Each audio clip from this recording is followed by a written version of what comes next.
Asking for a raise is a problem many people face in the workplace, and the feeling of being underappreciated can lead to burnout and financial stress. That is why today we are going to review different tactics to ask for a raise. Hey boss, do you have a minute? I'd like to talk about a raise. Sure, why don't you sit down and tell me what's on your mind? This is an excellent way to start this conversation. It is clear, direct, and immediately sets the stage for a discussion about this employee's wages. Now, let's look at another example. Hey boss, do you have a minute? I'd like to talk about something that's been bothering me. Sure, why don't you sit down and tell me what's on your mind? Did you notice the difference? It's subtle. But instead of being direct, this employee is dancing around the subject, not giving the boss any hint as to what exactly is bothering them. This is an inefficient way to begin this conversation. Now let's see how each employee continues. I feel like the quality of my work, my task efficiency, and the recent addition of my leadership warrants an increase in pay. Would you be willing to come up with a plan to make this happen with me? Okay, why don't you tell me what you had in mind? Wow, talk about being on a roll. This employee kept the ball in their court, citing their own contributions to the team while still leaving the door open to the boss to be part of the conversation. Well done. Now let's see how the other team member is doing. You're underpaying me. It's like you don't even appreciate what I bring to the table even though you keep throwing more and more responsibilities at me. Something needs to change. Okay, why don't you tell me what you had in mind? Ooh, not good. This employee decided to play the blame game, and by doing so closed the door on the boss to contribute to the conversation.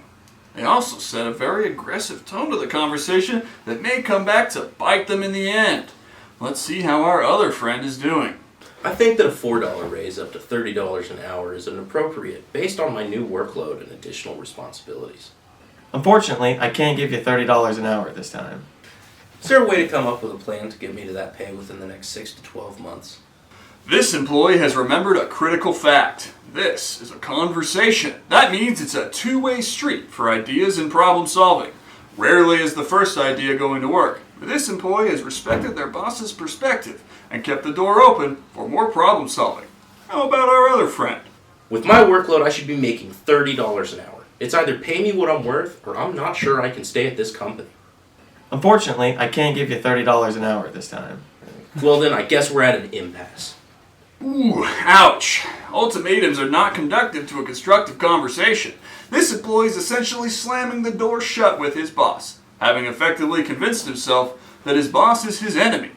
Now let's see how things shake down in the next round. I recognize that you have displayed elements of growth in the workplace. I, however, do not see that growth as equalizing the raise you have requested. I can give you $2 an hour more, but that is my limit. Perhaps we can continue this conversation at your yearly review in 8 months after we have more evidence of your accomplishments. I hope you can see my perspective on this. I can see where you're coming since my leadership role is new, and I think that a raise up to $28 an hour is a good compromise for now. I'll also make a note in our yearly review calendar event to touch back on this subject then. I appreciate you taking the time to have this conversation with me. Summarizing and repeating back what the other person has said, as well as establishing a good line of accountability, are both very important and powerful communication techniques. Bravo! Now let's hope our other employee has just as much. I recognize that you have displayed elements of growth in the workplace. I, however, do not see that growth as equalizing the raise you have requested. I can give you $2 an hour more, but that is my limit. Perhaps we can continue this conversation at your yearly review in 8 months after we have more evidence of your accomplishments. I hope you can see my perspective on this. I can't clearly see your perspective, but if that's all you think I'm worth, then I hope you expect me to react accordingly. I can't believe you don't value me as an employee.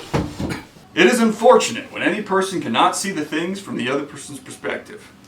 Also, by assuming how the boss feels towards him, he has created an environment where in their relationship it is not conducive to growth.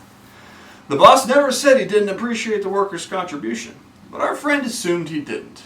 And you know what they say about assuming? It makes well, you get the picture. As we look back at our two friends here, it can be easy to say that they both got the same result, since they ended up getting the same pay. Or did they? Our first colleague used proper communication techniques to build a bridge of respect and openness with his employer, paving the way for future conversations to go smoothly. On the other hand, our second colleague has done just the opposite, choosing not to observe any perspective other than the narrative of his own mind, And by doing so, has made any future attempts to communicate rather awkward, since they will have the bad taste of poor communication in their mouth.